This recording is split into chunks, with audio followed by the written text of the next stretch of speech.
Hey guys, welcome back to my channel and to another episode of Come Make We Talk. If you're new around here, my name is Shanique and I create videos on personal development and personal growth. Sometimes it's me doing all the things and sharing, with you guys information that I've learned and I've applied to my life. And other times it is having a conversation with someone else, like giving them the opportunity to share their story. Some beautiful stories. If you're not new around here, then you already know how we roll. So what I need for you to do is just ensure that you like, share, subscribe, comment, do all of the things then with the other YouTuber them tell if I do over here. Please and thank you. And join the community. Like, I love to get some feedback. I love, seeing those spaces where the community talks to each other, right? And that way I try to create over yourself. So make sure so you do all of the things. Today's talk is a lesson in willpower cultivation and why we all need it, willpower, and how to cultivate it. And my guest, Janneille Morgan, is from my hometown in Lindsay, St. Catherine. She considers herself to be an extroverted introvert, a lover of the outdoors and the simple pleasures in life. She's also passionate about health and wellness and is one of 6 founders of the Try Life 876 triathlon group based in Jamaica, but focused on planning and training for triathlon events.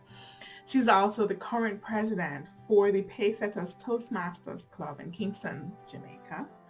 And today she shares her story. She shares how she has been able to cultivate willpower and what made her make that decision. So this is one of those talks that you need some pen and paper for, right? Because there's some notes that you need to take so you can apply them to your life. And she does so elegantly. Janneille, of course, come, make we talk. All right, cool.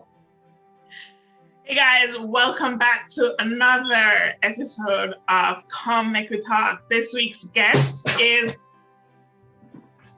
Sorry, all right, take 2. Hey guys, welcome back to another episode of Come Make We Talk. This week's guest is a phenomenal lady. She is Janneille Morgan, and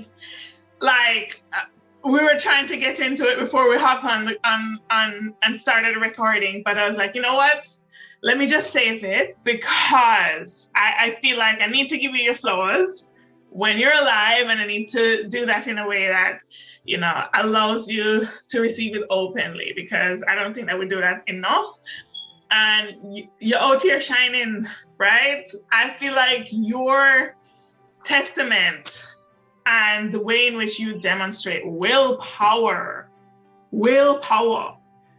not normal. Like, in my mind, like when I think through, okay, I have this thing to do. I know I need to eat better. I need to do this task that's on my list of 500 things to do.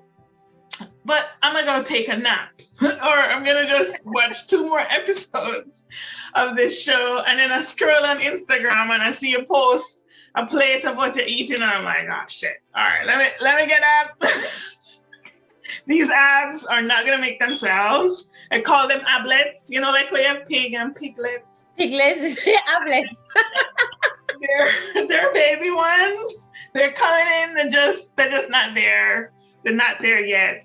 But it is amazing how you have conditioned your mind to be able to kind of bring all of these things into fruition. And I knew that I just had to have the opportunity to talk with you about that, to kind of see what your background is like. So enough rambling. I want to hear about you. I want to hear about how it started, starting with like your childhood. What was that like growing up? And some of the people in your life who may have modeled that behavior or not. All right. Thank you so much, Shanique. Thank you for having me. It's an absolute privilege. It's an honor for you to have seen me as someone who you needed to invite on this forum just to talk about my journey, talk about what it is that I do and how it is that I do that. So a little bit about me. I grew up with my parents. Now, I like to tell people that I have two sets of families. So everyone hears me talk about my parents, and those parents are my father, my biological father, and my stepmother. No, we don't use the term stepmother. We have gotten past that. She's my mother, but she's not my biological mother at all. But she is the person who has been a mother for me for all my life. She was actually in the picture before I was even born. And when I moved to live with my father at about 4 years old, she was there and she has been my mother. So my biological mother is also in the picture, but we're not as close, but she is a part of my life as well. So my family has always been my father, my mother, my sister. Those are the core people in my life.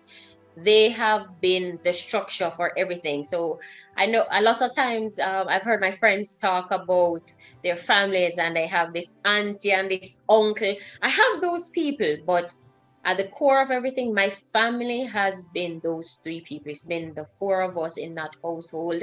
They're the closest people to me. They are the people who have been the most impactful on my life. It has always been. I remember growing up and my mother said, listen, this is our structure. The four of us, we are the family. It is here that it belongs. And those people have been my people. They're my support system. I talk about my parents continuously. Like people are saying, oh, you're going like, are you alone have parents? You're going like, are you alone have father? But tell one father, enough. A lot. Are you a daddy's girl? Family, I am absolutely a daddy's girl. My father has two daughters, myself and my sister, who is just a year younger than I am. And he, in his head, I'm his son. I'm a son. So he has told me, oh, Pitney, you know, say I'm a son though. So he's working on the vehicles and call me for come help him. If he wants to go somewhere, him call me, oh, come find this place. I'm like, Daddy, you have a smartphone. You know how to use Google. Why you not using it? He's like, Pitney, just tell me what I need to know. I'm like, okay. So yeah, I'm absolutely a daddy's girl. I say my parents are my best friends. If I need anything, they're who I'm going to go to. There are sometimes uncomfortable situations, uncomfortable conversations that I need to have, and I'll have them with my parents. Some of them I don't have, not all of them, but my parents are my people. And now that I feel I'm a big, like I call my father Tony, I'll say to him, say, oh, Tony. And he's like, oh, you feel like you're big now, you feel like you're growing. And we reason about something. Or I talk to my mother and I say, girlie. Yeah. I talk to my mother and I say, yes, girlie, yes, goody. What did they do? What were their professions? Because one, it takes a lot. Listen. Now that I'm a parent, I'm definitely that child who called my mother, hello, mother, Almarie, yes, dear, darling. I call her everything except my maid, right? Yeah. But when those roles switch and, you know, my daughter Abby is trying to be like, girl, I'm like, what? Fix up that little bit and come back. We're not there yet, Miss. We're not. There's definitely like some kind of internal shift that has to occur. That's like, John, or like someone might have feel. Like, what was it like? One, what were their professions? And two, like that dynamic in the home. I'd like to talk through that a little bit more because it takes a lot of maturity to be able to, at any age, have any type of conversation with your child and see the world through their eyes and then help them to navigate as opposed to chastise or make decisions for them. What was that like for you? So I tell people that my parents were young parents, relatively young. I was born when my father was 25. My biological mother was the same age, but my stepmother is 5 years younger than my dad. And so she was 20 when she practically became a mother of two because my sister is just a year younger than I am. Mm-hmm. And I have been in the picture ever since. So she was a very young mother at an early age. At that time, she was actually a student, and she eventually got into teaching. My father worked at a bauxite company where my grandfather used to work at Windalco, and he was a process operator. The thing about our family structure was that my parents always had us with them. My mother, she literally told us we were like her handbag. Everywhere she was going, we were there with her. We didn't have the childhood where for holidays we were sent to country for the whole summer. We'd probably go for a week and come back home, or my mother or parents are there with us whenever we went to visit our grandparents. They have always been a part of our lives, guiding us in everything. We have a very close-knit family. My friends find it weird. Is there a reason why? Like, because I'm not certain. My father grew up in a family structure. So did my mother, but my mother had less siblings. She really grew up with her brother, her younger brother, for most of her life. Her older brothers were not as close. And my father grew up with his sisters, his cousins and family, big yard, grandparents, everything. So family really meant a lot. And so they lived in a house with my grandfather at the time, who was living in Jamaica, who was ill. And it was just, family was very important, and my parents ensured that we understood the significance of them as parents and as a family. I think too, because they were young parents, they were able to understand some of what we needed to understand, and they were in tune with what was happening at the time to guide us as we grew up. I remember once we were in the vehicle and a song was playing and there was a curse word in it. And my mother looked at my father like, how are you playing that with your children in the car? And my father is like, oh, but what you think them I listen to when they have them earphones in? It's the same thing they're listening to. It's better that they're listening to it with me present so I can explain to them what this is about. And so my parents were always very real. They were very open, very real, wanted us to understand life. They never hid anything from us. We were so exposed. I tell people that when my sister turned 18, my parents took us both to the club because my sister always wanted to go to a club. And so my parents said, when you get to the age, they always let us know that everything is age appropriate. And so we never did anything before the time, because it's not that our parents would say, no, don't do that. They say, when it is your time, you will get to do it. And they ensure that they were the persons who introduced us to that. So when she turned 18, they put us in, we got dressed and we drove to the nightclub with the parents. They went upstairs in the lounge and sat and just allowed us to enjoy that experience and know that they were there. The first time I went to Grand Market, my father took us, and me and my sister did get lost, and he was worried sick, and so he did stop from going to Grand Market for quite a while, because he didn't appreciate the fact that we didn't check in. But when it came time again, he said, okay, you're now of the age, you can go on your own. We went to Carnival. My father took us and said, okay, this is what you're supposed to look out for. This is how you keep safe. Ensure you check in with each other and be safe. Call me. I will be here at this time. We went to stage shows. Our parents were there with us through everything. Everything.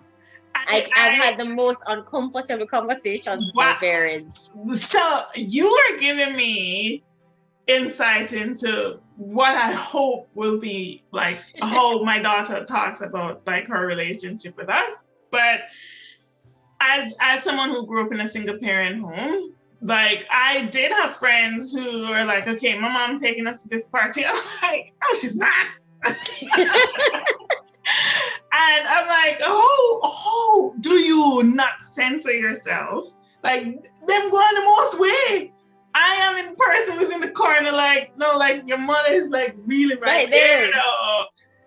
And the level of comfort, the level of security, the level of confidence, how it boosted esteem was bar none. And I promised myself from those times, like, if I can help it, I'm gonna do it. Parents you want to be. I'm gonna do it, because ultimately, like, I'm gonna find the information anyway, right? And it's best if you're there to guide them. You want to be there as a parent to guide them.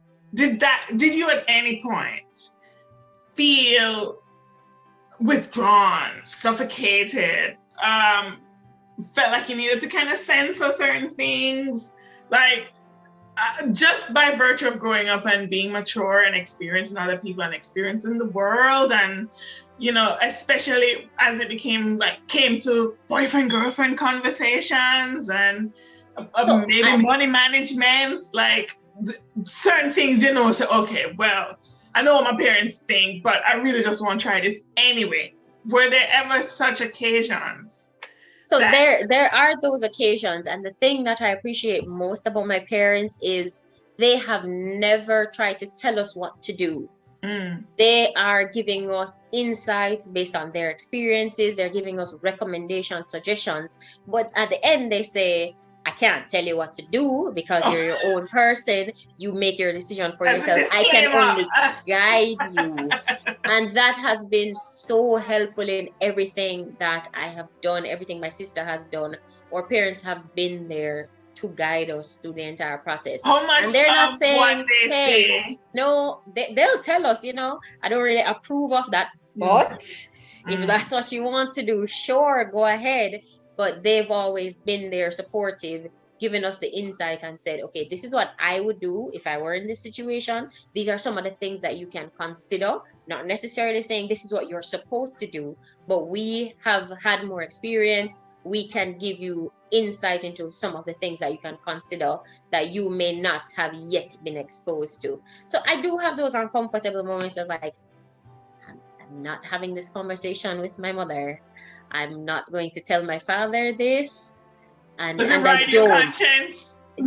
I don't. But I know that if I need to, I can have the conversation. There's some things that I think I try to protect them from, because at the end of the day, we're still their children. I'm still their daughter, and they love me unconditionally. They don't want anything to be wrong with me. They don't want me to suffer in any way. And so when I think there's something that may cause them to feel so much hurt, those are the things that I generally keep from them, so that, hey, they don't know that I'm going through this particular situation, because it may hurt them more to know that I've had that experience. But I know that they're there if I need to reach out to them. I know they're my people. I love that. Now, your personality is a very illustrious one. Like, I feel like you are an extrovert in the truest form. That's what I see, right? So we're gonna get into that, because there is a level of vibrance that's around you, very strong sense of self, very self-aware, like I don't see you, and this is me on the outside looking in, as a person who is easily swayed. Like, if your friends are gonna go this way, you'll be like, all right, well, I'll be going this way, or I'll be right here, type of vibe. I am an ambivert, so I know that, okay, there are times when I need to put it on, but most times it's off. I'm really in my room, in the house. Like, when quarantine started and people started to complain, I'm like, maybe something's wrong with me, because this is doing I love this, right? Right? And this feels normal. Like, bust the myth for me in terms of how you layer up to enter into the outworld. So, growing up, I was very reserved. Very reserved. I did not talk. My mother speaks about this all the time. What? I did not talk as a child. I would not express myself. I just went through life. They didn't know I was sick. My parents had this routine of checking up on us during the night. And so if I was sick, they would have to come into my room, check, and say, oh, she's breathing a little short, she's wheezing, and then they know that I was sick. I was that child. I was very quiet, very to myself, which is ironic because I grew up in such a close-knit family where we're the family who wakes up and walks around the house and tells everybody good morning. We're the people who we have to walk around the house and tell everyone good night before we go to sleep. But something in me was always different from that. I was just the one who operated almost in a silo. I did my own thing. I just kept quiet. If I had to study, I just studied. If I had anything to do, I just did it. I didn't ask my parents anything. One of my greatest fears was having my parents say no. So I never asked them to go anywhere. I never asked for anything. And I remember my father always said, what are you afraid of? The worst that can happen is that we say no, but what are you so afraid of? I was never that person. I was very quiet. In primary school, I was awarded, when I finished GSAT, I was awarded one of the top grades for the region. Nice. And nobody knew me. Nobody, except for the teachers who taught me and knew of my potential and knew how I performed in class. Nobody knew me. Wow. I was not involved in anything. I was very quiet, very unassuming. I came to school, I did my work, I went home. The end. I was not involved in any extracurricular activities. Me never do nothing. I just come school, do what I'm supposed to do, and go home. My sister, on the other hand, was the vibrant, talkative, very active person. And I was just not that person. I just never talk. The same happened in high school, where I was involved in clubs and so on, but I still was not out there being my greatest self, being very present. I didn't appear to have lacked confidence because, thankfully to my mother, which I attribute this to, I've always been someone who is able to be vocal. So I didn't practice it very often, but I was always a person who could have represented, been the spokesperson for the class. So if somebody had an issue, I would be the one to talk on their behalf, but it wasn't in my persona. I just operated almost unassumingly. And it wasn't until I got into university at UA, I went on hall at Preston, that some of my character came out and I became more confident in projecting myself, speaking, being bold. Before I knew I could speak to people, I would never go up in front of a crowd and host an event. That did not happen until I started at UA, and that gave me the opportunity to get involved in speaking, hosting events, being a part of extracurricular activities, being out there. And more so when I got into the working world, I got that opportunity and found my confidence in myself to be bold and out there. At the core of it, I really think I'm an introvert. I love solitude. I can operate in perfect silo with just myself. I don't get bored. I'll be in a space I don't have to talk to people, and I'm okay. It takes a lot of effort now, where I know, oh, I have to check in with my friends, I have to check in with my family. My parents are going to call and say, hey, we haven't heard from you. It takes effort for me to do that.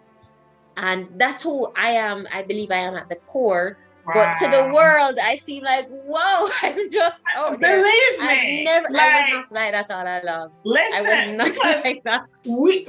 Our paths have crossed multiple times. Like we never went to the same, up until UAE, we would not have been in the same spaces, but we come from the same hometown. And I remember seeing you and I'd be like, Jen! We'd be like, Shan! And then I'd be like, oh my gosh, what a burst of energy. And then I'm like, yo, like, what are we doing that now? Like, it was always like that. And so, I assumed and thought, and just even, of course, social media and how that was nicely packaged, it always came across that way. Yes, very well put together.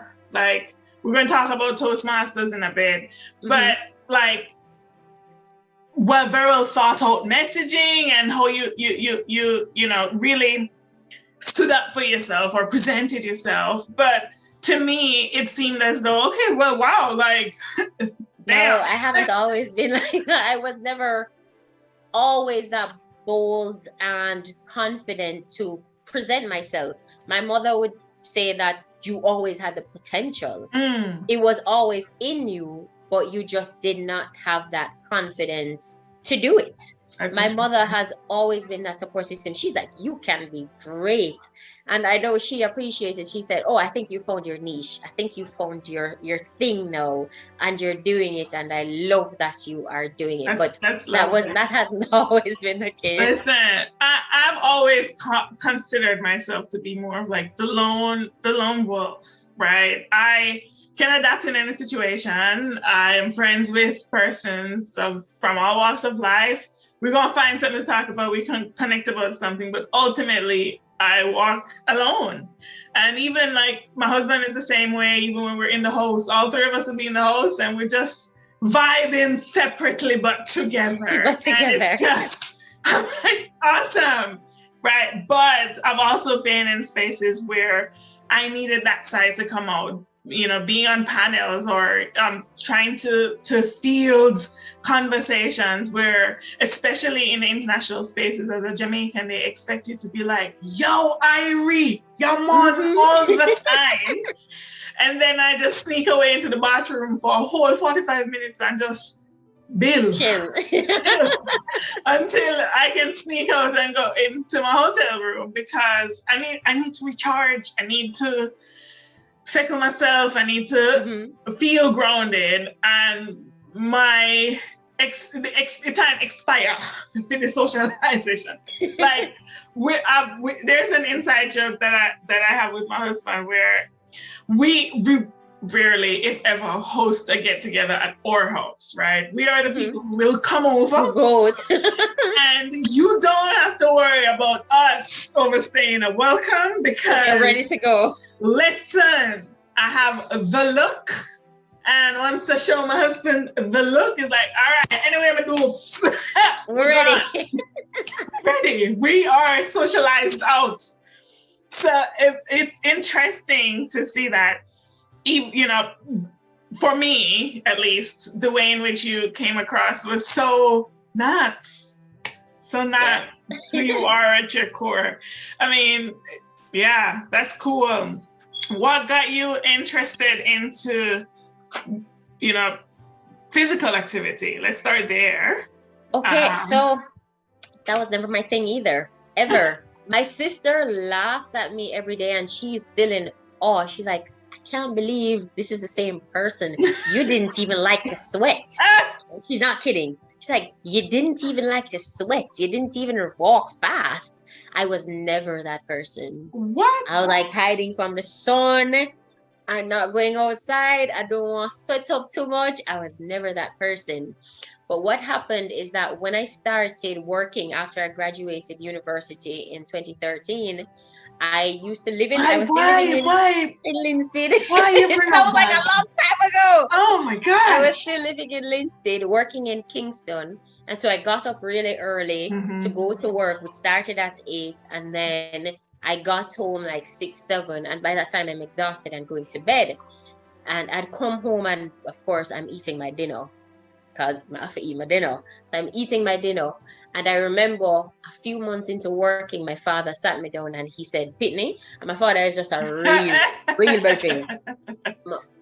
He sat me down and said, Pitney, if you continue like this, where you're coming home and you're just eating this big dinner every evening and going to sleep, he said, you're just going to get big and fat and you're not going to know what happened, and it's going to be crazy for you to lose that weight.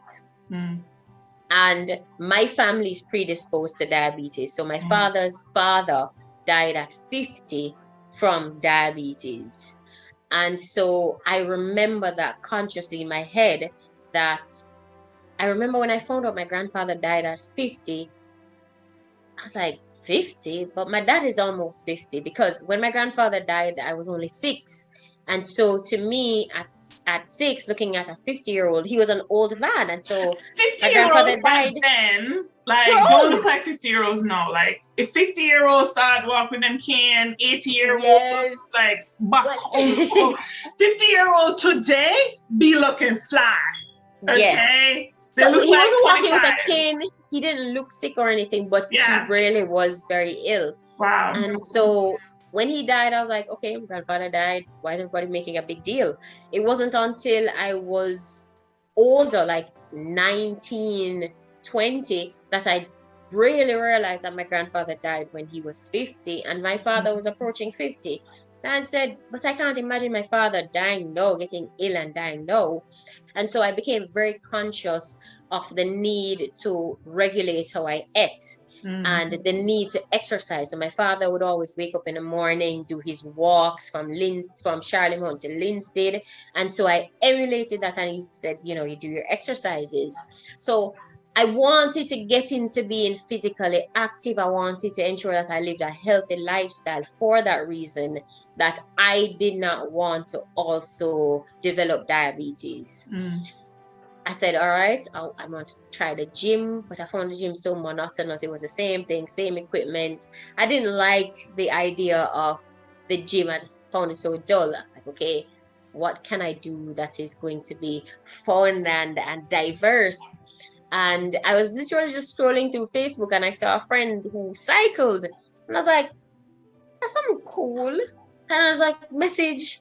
I'm like, hey, I see that you cycled. I think this is something that I'd like to do. And he's like, yeah, but cool if you want to. We'll get you involved. It's like, okay, cool. And that's where it started. I started to dabble into cycling. I was like, okay.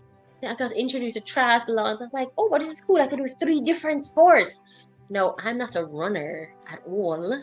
But I said, okay, I can learn this. We can get into this. Maybe this is an aspiration. I can do a triathlon. That would be so cool. And so I bought a bicycle at that age, and I started learning how, for the first time in my life, riding a bicycle with gears. And I started doing that, started going to the bowl at UWI and running around the track in the evenings. Initially, I couldn't run more than 2 laps. And my friends would encourage me and say, don't stop. When you feel like you are exhausted, don't stop. Just keep going. Although you go slow, just keep going. And each day that you come, just continue to run a little longer. And that's really where it started. Wow. Until I just got in love with it, and it became a release for me from work and the stress of life, just to run and ride and almost escape everything else and be in this world of just looking at what there is in the country. And that's really where it started. Oh, I could tell that you really, really, really enjoy it. We would see each other at the bowl, and listen, I think it's just now, probably like that's probably 6-7 years ago. Is no, we can't run and not stop. But then when I see you guys like running around 2 laps, 3 laps, I'm like, let me sit down and watch because I'm tired. But you know what? Like, slowly but surely, and especially when there's that reason that's driving you internally, that's like, all right, you know what? I'm doing this because my life literally depends on it. It's bigger than just me. It's one, setting the tone. Like, my sister, as much as she may laugh, she's watching me. And my parents are watching me, and I want to be able to influence people around me, knowingly or unknowingly. And I want that to show up as authentic as possible. Whether or not that was your thought process behind it, that's the messaging that came through. And, your genuine excitement to just go on rides. Like, when you post how long you're riding, and say, John, oh, that's nice. All right, you're going to confer that this. I'm tracking. Like, I'm living vicariously through you. Recently, you met into an accident that caused you to be out of commission for a little bit. And No, you're back like nothing happened. But talk us through, if you're open to it, like what happened and mentally how you got prepared for that recovery process, which is not a walk in the park, and just where you are at right now and how that willpower carried you through. So this will be the first time that I will, outside of saying it to someone immediately, share what happened to me and how I injured my leg. I was in the form of my life. I was a year into cycling competitively, getting coached, and I was strong. My skills were getting better, and we were training for the national championships and also for an opportunity to represent the country at the Caribbean Cycling Championships in the summer. Right. 2 weeks before the national championships, woke up on a normal Friday, having a great day, went to work like any other day. And in the evening after, I decided to go and get my hair done. After I got my hair done, I had to walk to the ATM to get the money to pay the hairdresser. Mm-hmm. I walked to the ATM, and in coming back from the ATM, I was crossing the street and I was hit by a car. What? Yeah. So whenever I don't share that, my brain still has difficulty processing it. And so it is still difficult for me to say it, because each time I say it, I said, did that really happen? And I get that response where everyone is like, wait, what? That's exactly it. I was hit by a car. A lot of people, when I say it, they think my car was hit by a car, but no, the person, was walking across the street and I was hit by a car. So the car hit me from the left. I fell on the bonnet and then got thrown into the other side of the road into oncoming traffic. And I remember in a split second that I saw that the car was coming to hit me, I thought, oh crap, I'm going to get hit by a car and I'm going to die. That was the only thing I remember thinking. This car is going to hit me, I'm going to die. And when I landed on the road, I started screaming, and my thought was, it was relief, the pain, and I'm thinking, you're alive. I'm alive, I didn't die. And I'll tell you, my experience from that is that I did not have a negative experience in that entire ordeal. Strangers who don't know me came, they picked me up from the road. A gentleman came and he immediately said, I need to get you out of the road. He picked me up, and it was when he picked me up to stand that I realized I couldn't stand. And they lifted me up, put me in the back of the car. It's so amazing. Someone took up my ATM card as well as all the money I had pulled from the ATM and put it in my hand when I was in the back of the car. The person said, here's your money, and put it in my hand.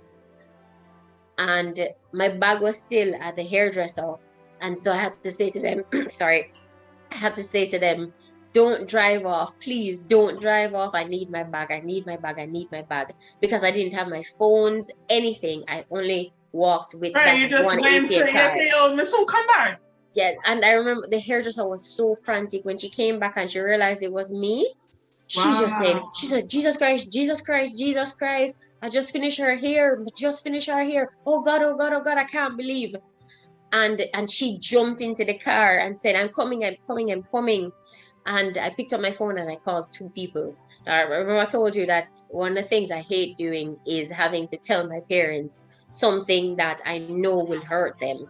And so my thought was, I cannot call my parents right now until I know that I'm okay. Wow. Because I don't want them to panic. I called 2 people. I called my boss and I called my coach, who is also an orthopedic surgeon. And they made all the arrangements. So when I got to the A&E, they were already expecting me. The team was there. They did a thorough assessment at the UHWI hospital to ensure that I was okay, that I hadn't sustained any other injuries. They did an entire workup. My boss came and she did everything for me. And she said, "Did you call your parents?" I said, "No." She said, "Why not?" Like, "I don't want them to freak out." She said, "Okay, I will call them." And she went ahead and she called my dad and relayed the news to him. And in all of this, I don't know what happened. I just know that people showed up. By the time I woke up from them fixing my leg, I had a friend there. By the time I came from X-ray, there was another friend. My phone, I don't know how so many people knew in such a short time. Wow. My phone just blew up. And no, I remember sitting in the back of the car driving to the A&E, and my thought was, no, I'm supposed to ride tomorrow. I said, no, I have to ride tomorrow. And my thought was, why is this happening? Is my leg really broken 2 weeks before the national championships? Oh my gosh. And I ended up staying in the hospital for 3 weeks because the damage was so severe that I literally could not put my foot down. So the doctor had to keep me in the hospital to ensure that the swelling was controlled, ensure that I had the best chance of recovery. No, I've never been a patient prior to that. Never had a hospital experience. I worked for a hospital, but I didn't know what the patient experience was like. That was the most humbling and devastating at the same time experience I've ever had in my entire life. I felt, for somebody who is so independent, I felt so helpless. I couldn't come out of bed. I couldn't do anything without having to call a nurse to come and assist me. That for me was my version of rock bottom. That broke me. I didn't know that mentally I could have felt that drained, felt that down, felt like everything crumbled. And many persons said, the usual thing we say, hey, it's just your leg, you're going to be fine. It could have been worse. Believe me, I know it could have been worse. I know it could have been worse, but it didn't make it any easier. It felt like my world crumbled. Because everything that I knew, you operate, you depend on yourself and your ability that I knew just crumbled. Wow. And all I could think about was, whoa, can you imagine people whose lives just change in an instant? Like someone who is perfectly okay today and then tomorrow they're not. That is how I felt. And I was like, oh my gosh. And then I became dependent on people. I had to move home with my parents. I had to wait on someone to eat. If I needed to move, I needed someone to help me. I became so dependent, and that just took a mental toll on me because I wasn't accustomed to that. For all my life, I have been someone who takes care of themselves. I'm able to take care of myself, and here I was as an adult not being able to take care of myself, and that broke me to the core. I don't think a lot of people understand, even to this day, because I haven't spoken about it, how much that impacted me, not being able to help myself. When I started physiotherapy, the simple things simple movements that you do with your leg, I couldn't do. A very simple thing. And I remember going to physiotherapy, and the physiotherapist would say, okay, can you do this? Can you lift your toes from the ground? And my mind was willing me to. My mind was saying, you're doing it. Every muscle felt like it was doing it, but it just wasn't moving. And I got to tears because I was like, I cannot move my leg. I can't move my toes. I can't turn my leg. I can't do something that was literally second nature for me. Was and there, that in took so addition much. to the physical breakage, what kind of nerve damage? I still don't know, because to date there's still no sensation in my foot. I still don't have a full range. So some days are great, where it feels great. I can do a lot of things, and another day my leg is as stiff as a board and everything hurts. So I don't know the extent of the nerve damage. We're still assessing it. We're still waiting on more healing to take place to understand the extent of any nerve damage.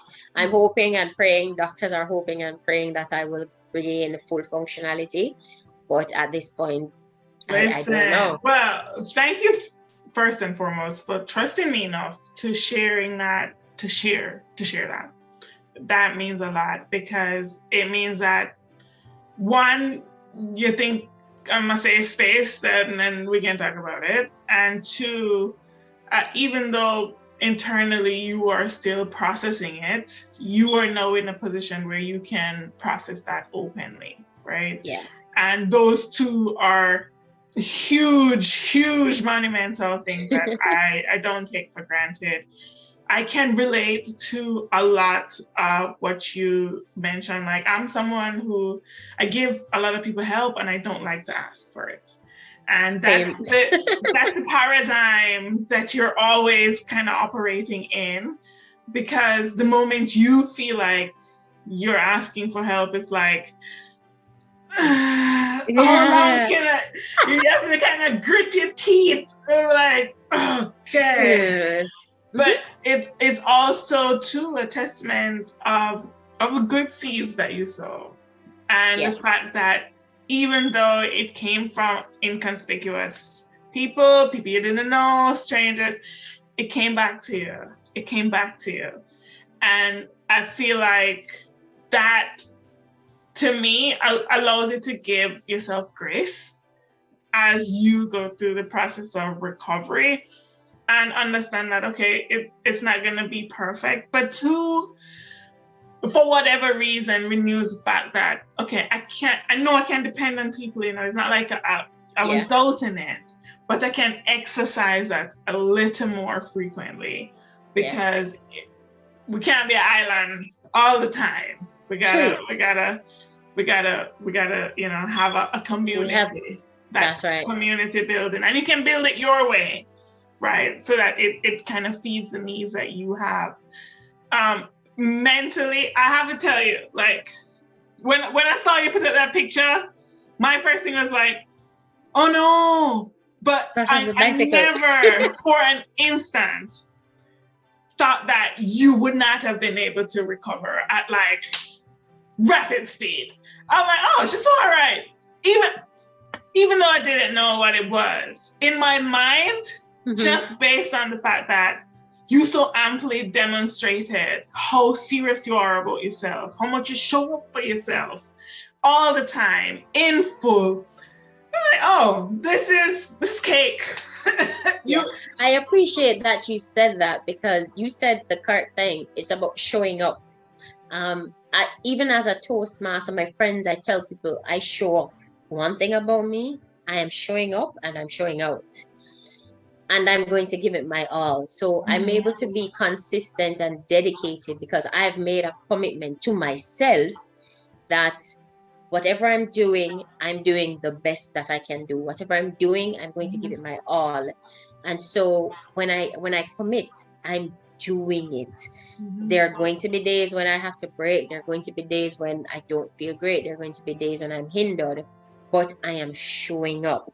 It's the same with my Toastmasters journey. Everyone speaks about it, because I was able, and I decided that for the last meeting for the Toastmasters year, I was going to be inducted as president. And I was in my hospital bed, in my hospital gown. And I said, you know what? I'm showing up for this, because I am about to take over this club for the Toastmasters year. I want the members of my club, I want the Toastmasters family to understand that it takes dedication, it takes resilience. And we can get it done. This is an investment we have all made to Mm-hmm. develop ourselves. And if you're able to, you show up. And so that day I wasn't the greatest, but I showed up and I said, I am not going to start this Toastmasters year by being absent from my club. I'm showing up and telling people, hey, I did this in my hospital bed. So what is your excuse? If you can show up, you show up.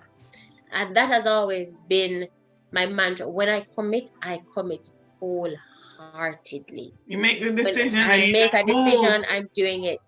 And I like people to keep me accountable, and I keep others accountable too. I say to my friends, hey, you said you're going to do this, give me a timeline. When are you going to do this by? When do you want me to check in with you? Because I'm going to be checking in with you.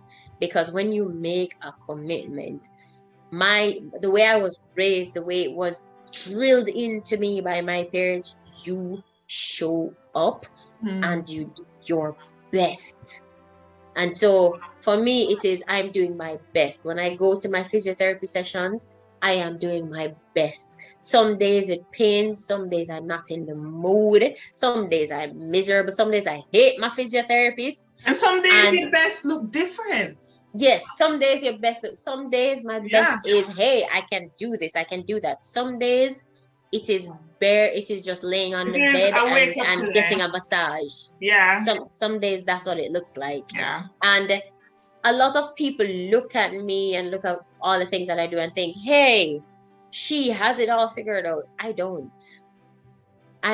Some days I wake up and I say, I don't feel like going today. And sometimes I don't go. Or I say to my coach, hey, I'm not feeling well today. I'm just not in the mood.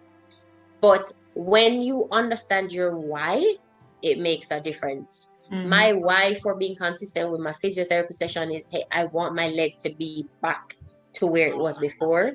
And so every day, no matter what, I'm getting up and saying, I'm going to physio. I'm going to physio. I'm going, because that is my why. I have a purpose. I'm working towards a goal. With my cycling, I'm working towards a goal. I want to be better. I want to be one of the female elite cyclists, the best in Jamaica. I want to do that. And so I wake up every day pushing towards it because I have the end goal. This is what I'm working for. And I think it's important that people know what their why is, because when you don't know your why, the purpose isn't there. You don't have the drive. You don't have the same determination. The why may be different, but you have to know what your why is and what motivates you. What's your method for approaching like challenges, right? Well, first and foremost, like there are very few people, like my husband used to do track. He's very physical. And so he can run 30 miles easy. Say, babe, we're going to read a book a week, a book a month type of thing. Not doing that. Give me the book. I'm like, oh, okay, I'll see you in a minute. 2 days later, I'm done. Tell me to go run. I said, John, no. Not doing that. There are very few people who are balanced in both spaces. And you seem to demonstrate that. How do you approach challenges? Like, they're inevitable. What's your method for being able to assess them and then kind of work your way through? So the thing about me is that I actually find that I strive best when I'm challenged. I realized it very early. I don't like monotony. I don't like routine. I don't like to feel like I am bored in any way. Yeah. And so my natural persona is fixing things. There's a challenge, we're going to solve it. My brain just lights up whenever I have to do something different. I was like, oh, that's something new. We're going to do that thing. I see that. We're going to try that thing. And so that's what works for me. I realize my personality loves a challenge. I want to overcome something. It gets my brain so, like this light bulb goes off. I was like, oh, we're going to do that. That's cool. That's what works for me, but it's not necessarily what works for someone else. So if that doesn't work for you, don't try to make it work for you. I learned something very recently in a Toastmasters experience where I was trying to write a speech. I was like, I need to write this speech. I need to prepare it. I need to have it on paper. And I went through trying to write the speech up to the day of presenting. I still hadn't written the speech. And I reached out to my mentor and I said to her, I don't want you to think that I think that I don't need to prepare, but I really am having a challenge with writing this speech. Are you a procrastinator? Yes, I just can't seem to do it. And she said to me, maybe that's just not your process. Mm. And I thought about it. I was like, what do you mean?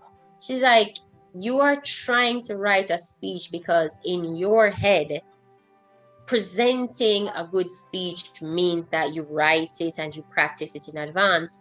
But that may be what works for someone else. It's not what works for you.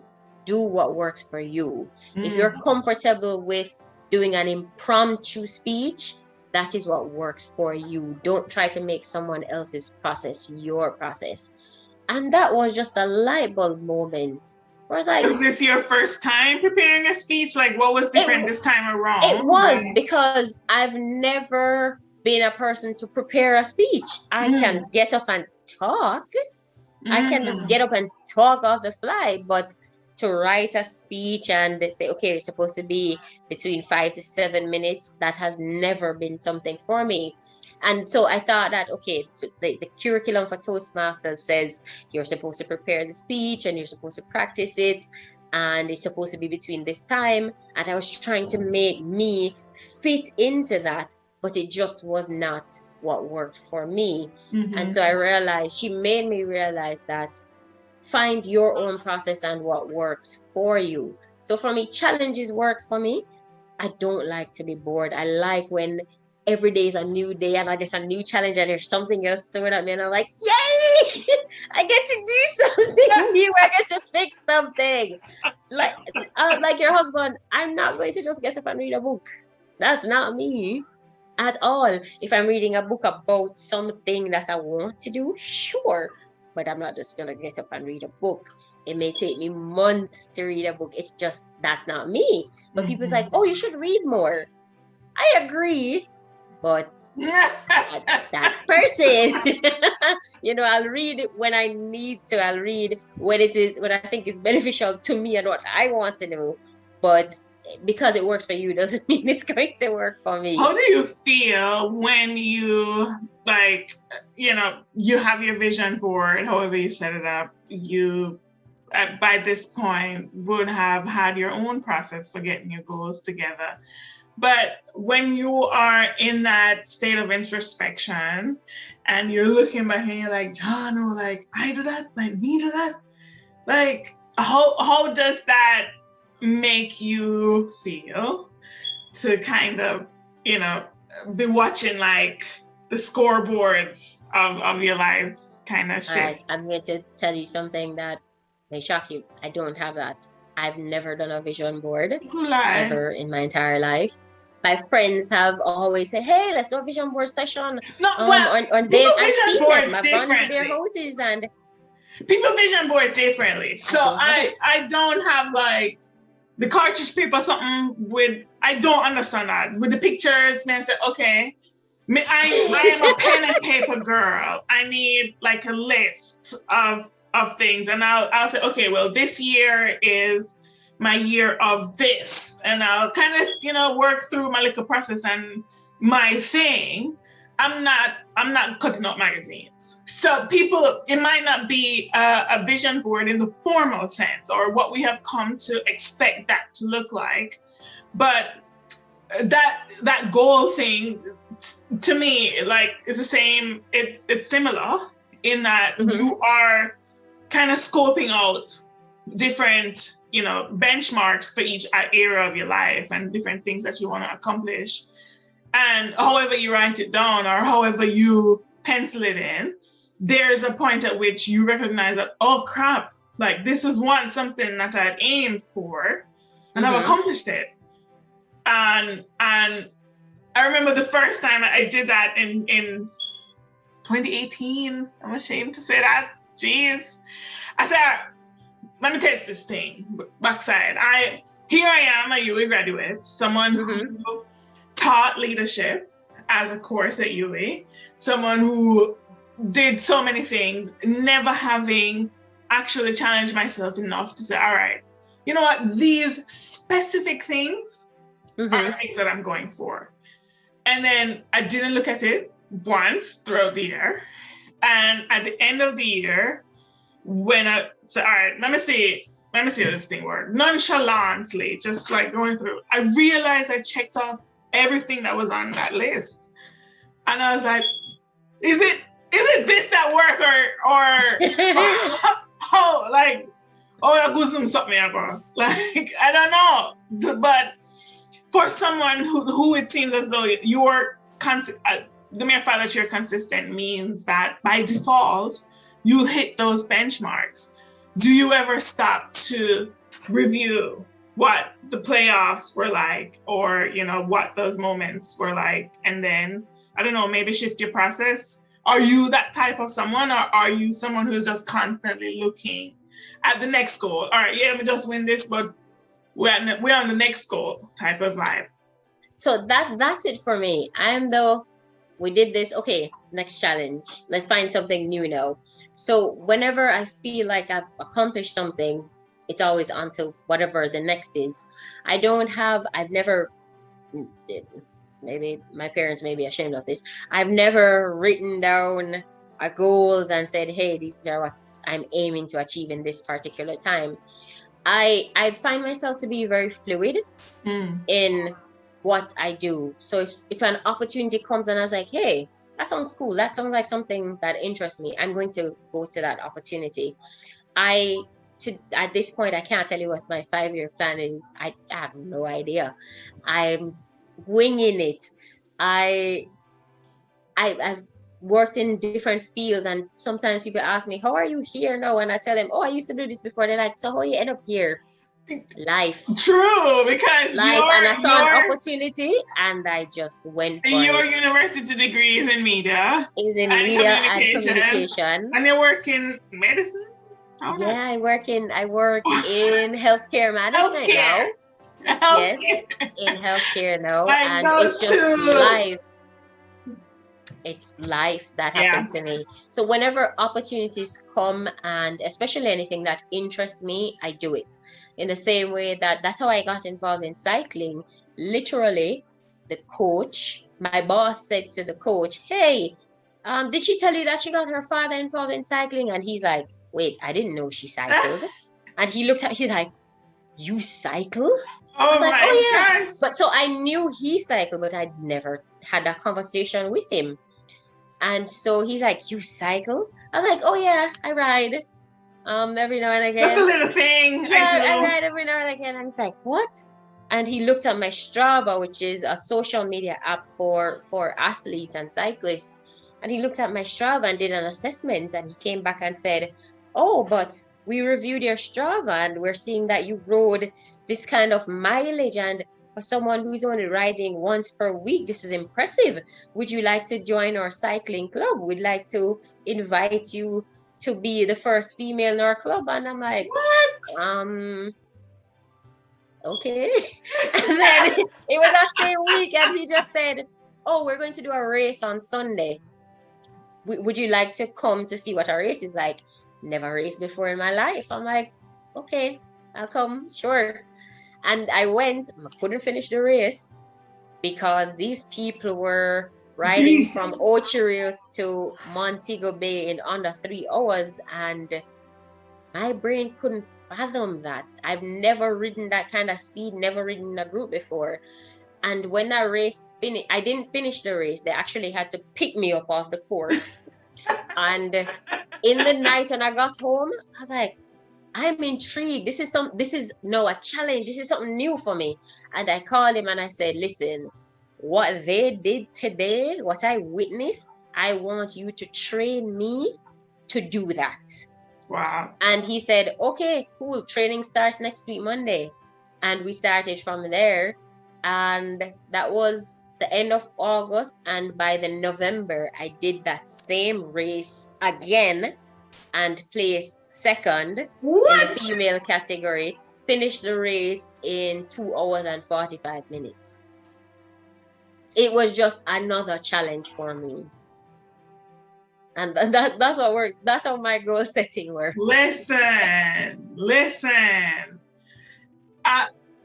To the 8-year-old Janneille, who so reserved, who is just taking in the world. Like, there are some people who are constantly going forward. Like, if you are measuring your movement to their movement, you feel like you're a lotta just stuck.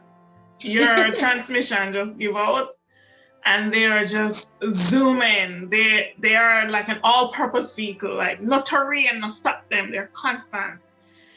And there are others who, like, while everybody's going forward, they're going back. They're walking back intentionally. They're taking in, okay, let me see the strides, let me see what you do. And then just shut out like the slingshot. I feel like your childhood is kind of that second person, in that throughout life, it's not like you said, you never knew, it's not like you didn't know what to do, or, you weren't prepared, or you weren't able to do all the things. But whether or not you recognize it, there was some method to the madness in terms of how you selected those moments. And when you decided that, okay, all right, let me give you a little 20% today, because normally let me give you 10, let me give you a little 25, let me sprinkle a little razzle dazzle. What would you say to that childhood Janneille who was taken in the world at that time? Is there anything that you would do differently than you did in hindsight? To my childhood self, I would say everything will work out the way that it should. Be kind to people, because that is what I believe has set the precedence for my life. That is what has helped me and propelled me to places and opportunities that I never thought imaginable. Simply being kind to someone, being open, showing a genuine smile. I would also say to my childhood self, not to back down from any challenge, to be bold as much as you can be daring, be willing to take risk, be willing to fail, because my childhood self was most terrified of failure. Was most terrified of failure. So my childhood self, 8-year-old Janneille, be willing to fail and be willing to learn from all those failed opportunities, because that is where your growth will come. I love that. And to someone who is watching right now, and I always say on these conversations that, look, these are for me. I'm selfish about that. And if I'm allowing you to eavesdrop on this conversation, and so if you find something in it for you, then great. But I'm really asking the questions because I want to know. I'm obsessed with how the mind works, psychology, and how people think and why. And I study people like crazy. If you are talking to someone out there who, for whatever reason, find, that they're able to relate to any part of what you're saying, or they find themselves in you, what would you want to say to them? If they're looking to it doesn't have to be something athletic or, in those spheres, but just starting a new venture. What would you say to them? To that person, to anyone who wants to try something new, who is looking to expand themselves, who is faced with a new challenge, you are far more powerful. You have far more potential than you could ever imagine.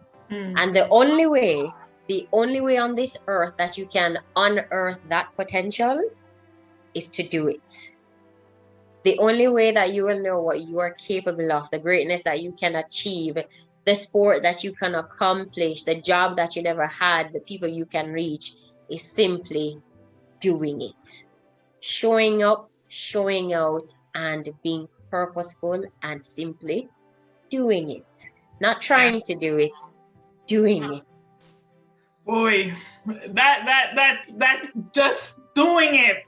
Just do it. I love that. It's a simple statement, but there's a lot that goes behind that. There's a lot from someone who's trying to do it.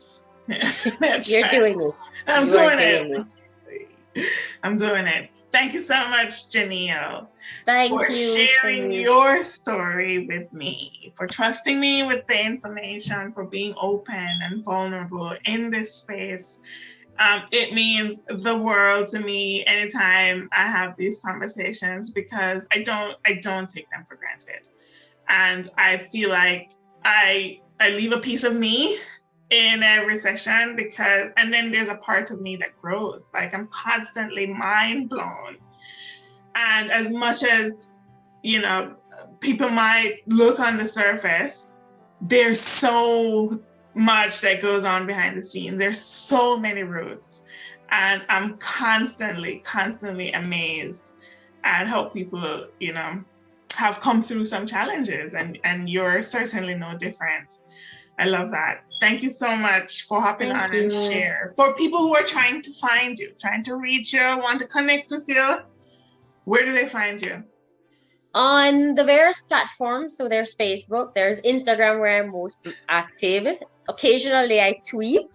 I started TikTok since my recovery journey, but it's just my name, Janneille Morgan, JANNEILLE Morgan.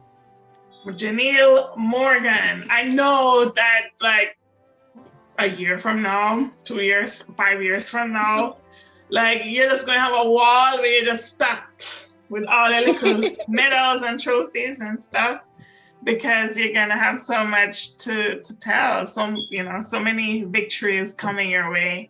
I love it. And I can't wait to be cheering on this from the sidelines and just like, so that's my friend right there. Yes. She's doing it. I love it. Thank you so much. Until the next episode, guys, just go on, tough it out. We'll see you on the next one.